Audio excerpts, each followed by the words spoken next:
You may not know or care anything at all about SpaceX, but let me tell you why you may want to look into it. You're probably going to be an owner of SpaceX stock coming up very soon, and that's not because you went in Robinhood and bought any, but if you have money in a retirement account, a college savings plan, a pension fund, any kind of mutual fund, index fund, or anything like that, then starting next week, you are going to own SpaceX stock.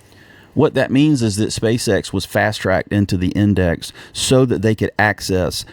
In fact, SpaceX just started to try to borrow another $20 billion. This was right after the IPO where they raised $75 billion and they still need to borrow more.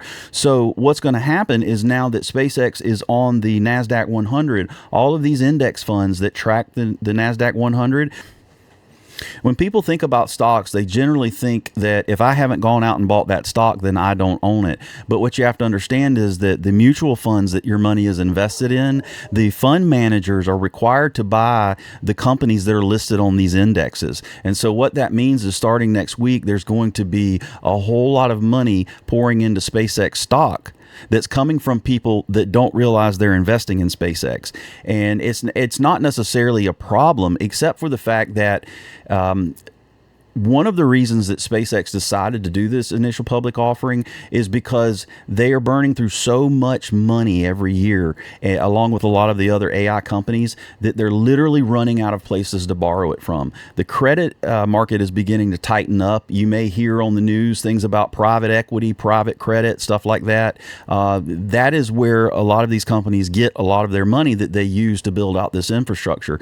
And since they're literally running out of money to borrow, when liquidity begins to tighten up, here's the other thing. Normally, a company has to wait a good bit longer than what SpaceX is before they can be added to the index. NASDAQ changed this rule in 2026 so that very large, newly listed companies like SpaceX can be added faster if they qualify.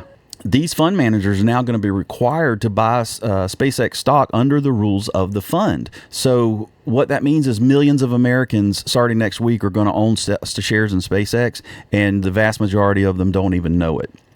Also, the company didn't launch quite to the bombshell that they thought it was going to be, and the stock shot up after the initial offering, but it came back down really quickly. So it's a risky stock at the least right now, and if you don't want to own that, you need to go into Fidelity or Schwab or wherever your retirement account is, and you need to look and see what funds you're in. And if you see something that says NASDAQ or index, NASDAQ 100, any of that, then you're going to be an owner of SpaceX.